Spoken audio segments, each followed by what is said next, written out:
أعوذ بالله من الشيطان الرجيم بسم الله الرحمن الرحيم الحمد لله رب العالمين الحمد لله رب الشاكرين أما بعد قال رسول الله صلى الله عليه وآله وسلم ثلاث هن من أفضل الأعمال مجاهدة النفس ومغالبة الهوى والإعراض عن الدنيا.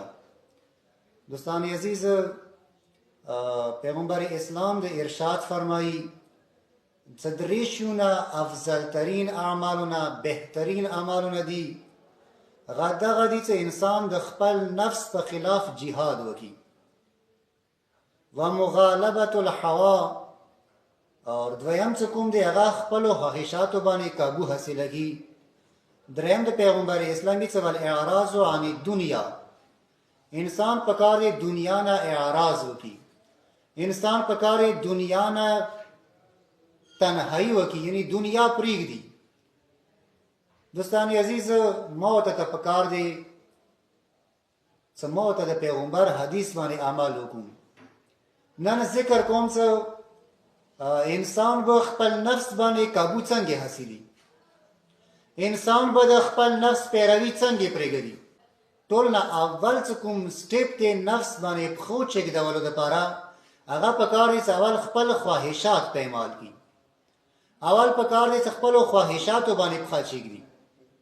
غدي شان سره چګدول شي چې کوم شیونه انسان څه کله زړه غواړي نو پکار دی هغه شیونه باندې غو پخا چګدي.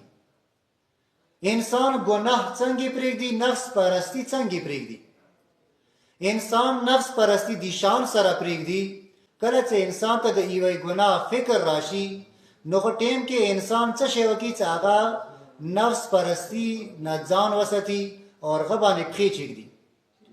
ټول نه اول کار خو هغه دا وکړي چې کله هم یوه انسان ته دغه سوچ راغللو ته زه دغه ګناه وکړم نو هغه انسان پهله پروردګار عالم خپل ذهن کې راولي. هغه زړه کې دا وایي چې ما د پروردګار عالم کسي، هغه زړه کې دا وایي چې ما د امام زمان کسي، هغه زړه کې دا وایي بیا هغه د بعد انسان پکار دی هغه د جهنم عذاب خپل مخ ته راولي.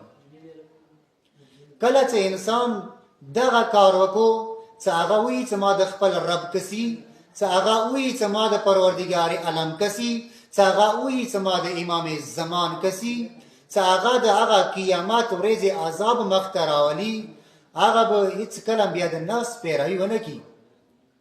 ویلې چې کچېرې خپل امام حاضر و ناظر انسان وګڼي، کچېرې هغه انسان خپل پروردګار عالم حاضر او ناظر وګڼي. د شان سره ځکه ما بیګا ذکر کړو چې ما ورته وړ کې نه حیا کوم، خو ما ورته امام زمان نه، ما ورته پروردګار عالم نه حیا نه کوم. ما ورته تا پکار دی چې پروردګار عالم کم از کم امام زمان کم از کم یو وړوکی نه وړوکی ونه ګڼو.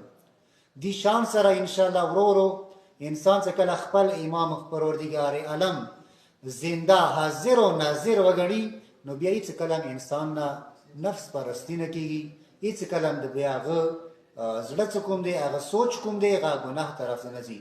بس دوستان عزیز، پروردګار عالم د موته د خبرو باندې عمل کوونې توفیق عنایت کی. وصلی الله علی محمد و آل محمد وعجل فرجهم.